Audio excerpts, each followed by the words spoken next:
Good evening. You're watching the news on Croatian television.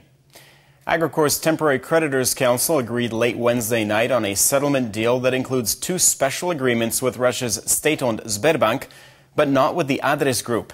Unconfirmed reports say Agram Invest has agreed in principle with the proposed settlement. Representatives from Sberbank, Knighthead Capital Management, and the Zagrebačka Banka have also accepted the plan. Creditors will be paid the borderline debt according to the previous agreement.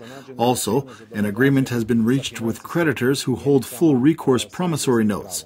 Furthermore, it has been agreed that Sberbank will not participate in the roll-up credit, but rather receive certain future returns related to the operating profit of the future Agricor, in a similar way to the deal reached with creditors regarding the borderline debt. Meanwhile, Prime Minister Andrej Plenković had this to say regarding the settlement deal. I believe the discussions with certain large and important Croatian companies are still underway. I hope that all parties in this process will come out satisfied and that the final settlement is made by the established deadline. The People Decide Citizens Initiative appears to have gathered enough signatures for a referendum on changing the election system.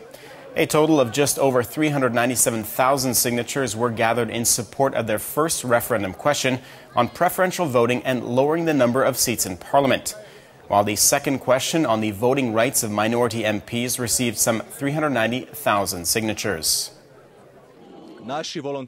Our volunteers are truly brave heroes.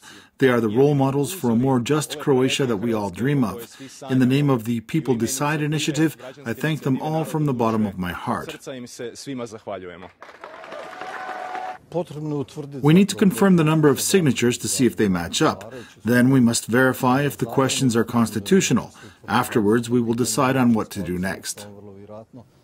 The Prime Minister commented on the results of the initiative and specifically the referendum question dealing with the voting rights of minority MPs in Parliament.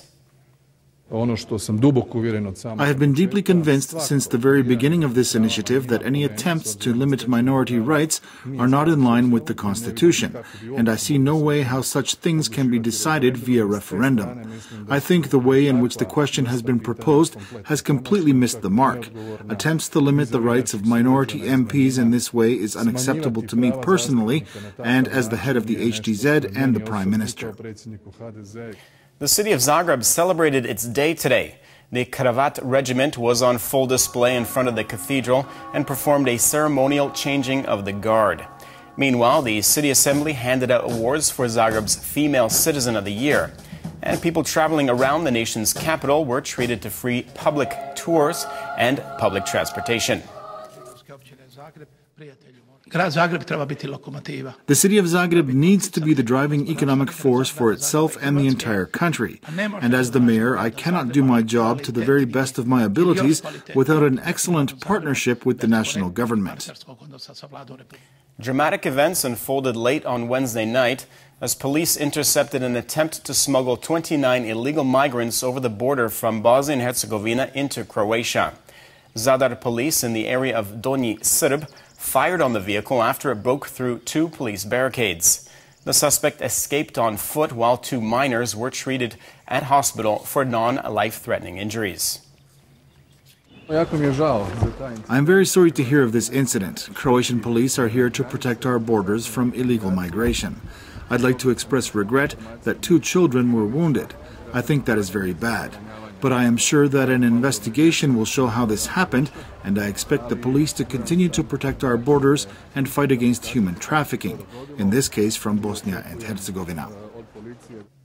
And finally, Catholic believers celebrated the feast of Corpus Christi today, the celebration of the belief in the physical body of Christ and the blood of Christ.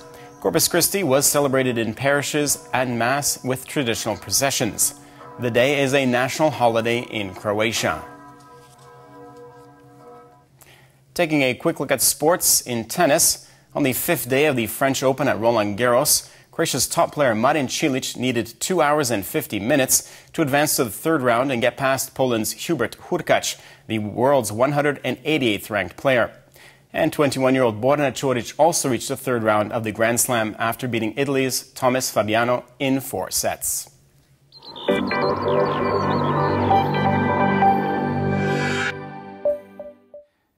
The weather forecast for the first day of June will begin with sunny skies and no precipitation during the first half of the day.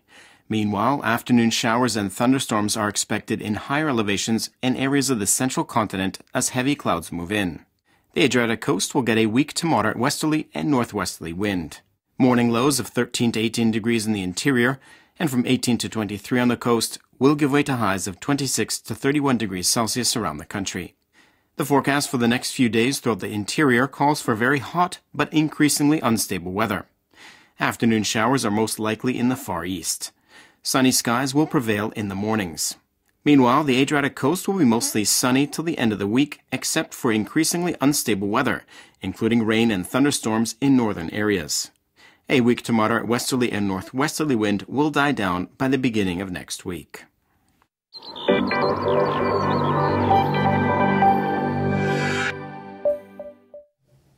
And that brings us to the end of our program. Thanks for watching. We'll see you again tomorrow night.